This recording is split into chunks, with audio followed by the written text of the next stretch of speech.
No, Claudio, aquí tenemos 400 hectáreas, ¿no? Sí, son 451 hectáreas plantadas en la zona de San Rafael. Estamos en pleno Valle Maule, un valle bastante típico de Chile y de hecho la mayor plantación que tenemos de uvas es en Chile. ¿Cuál es la característica de esta propiedad? En esas 400 hectáreas hay distintos terroirs. Exactamente. Ahora, generalmente el terroir que nosotros encontramos acá son terroirs, el suelo es de origen aluvial, ¿ya?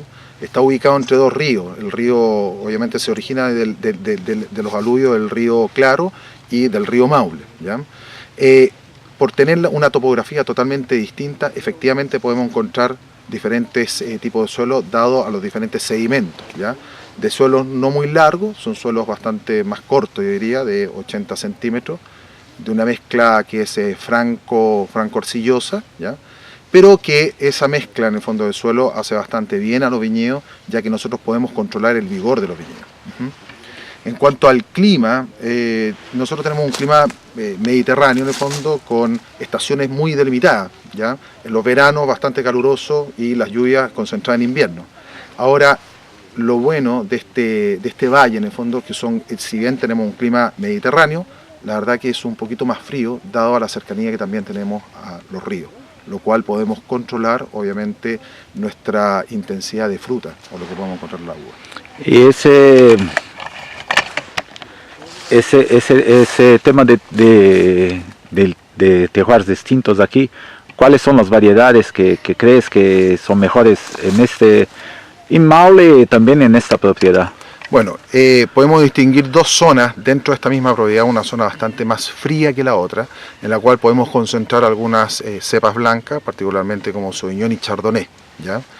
Pero dentro de estos subsectores dentro de la misma propiedad, para mí hay cepas que son de muy buena calidad, que se dan bastante bien, por ejemplo Cabernet Franc, Malbec. Yo creo que es una de las cepas que realmente distinta, que en Chile la verdad que si bien hay algunas zonas que el Malbec se da bastante bien, particularmente para mi persona el Malbec aquí sea un poco más distinto, y sobre todo al Malbec en Argentina.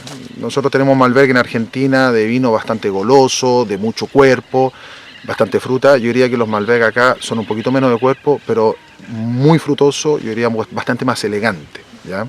Eso nos hace tener también alguna ventaja de poder sacar un vino totalmente distinto en Malbec. Petit Verdot anda bastante bien, Syrah, Carmener. Son las cepas predominantes que en el fondo nosotros podemos encontrar, que se destacan de la mayoría de las otras cepas. La verdad que en general en esta zona nosotros podemos cultivar uvas para distintas calidades, pero de esas 5 variedades nosotros podemos sacar vino ícono. ¿Y crees que Maule es un poco grande para calificar los vinos? El camino no sería una apelación como en Francia, una pequeña apelación que sería para los Cabernet Franc, por ejemplo, que aquí son excelentes. Totalmente de acuerdo. Cerca del mar, que todavía es Maule, pero es totalmente distinto el terroir. Diría una otra apelación. Totalmente de acuerdo. Lo que pasa es que yo creo que en el último tiempo también Chile se ha ido especializando, ha ido cambiando un poco el foco al negocio, a lo que nosotros queremos lograr como viticultores y como enólogos. Yo creo que la tarea hoy día de Chile y nosotros como profesionales en el fondo es poder realmente especializarnos, sobre todo en subsectores, como bien tú dices, en los distintos valles. Obviamente eso es un trabajo a largo plazo, de largo aliento, ¿ya? Y esto yo creo que al final conlleva efectivamente a que nosotros debemos tener subzonas dentro de cada uno de estos tremendos valles en el fondo, donde nosotros nos podemos especializar en variedades particulares.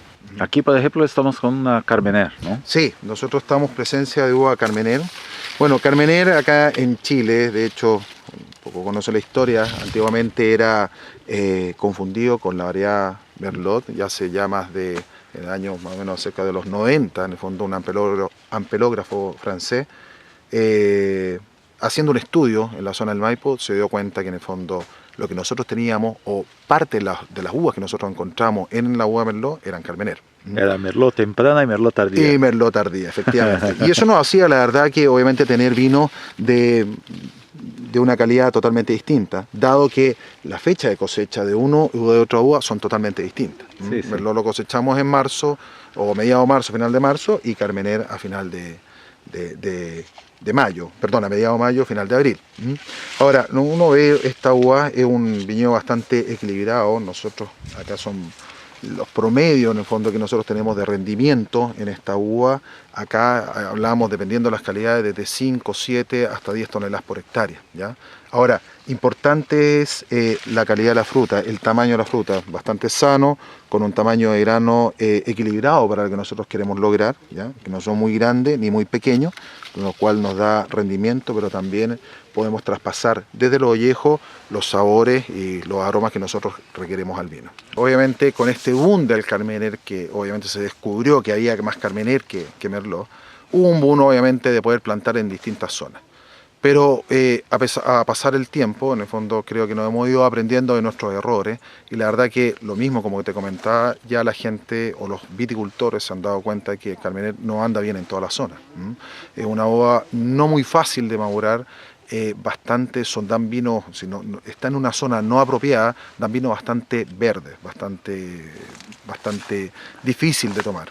Bueno, yo diría que la zona del Maule es una zona bastante típica, y yo creo que anda muy bien para la Carmener, en el fondo, dado que requiere de bastante elevadas temperaturas, en parte de su madurez, pero en esta zona, y particularmente en San Rafael, lo bueno que tiene que desde abril o marzo en adelante, final de marzo, comienzo de abril, las temperaturas bajan en forma notable. Por lo tanto, el último periodo de la madurez del Carmener, obviamente lo pasa con temperaturas bajas, logrando mantener una fruta un poquito distinta a lo que nosotros vemos en otros Carmener, pero también siendo uvas no verdes.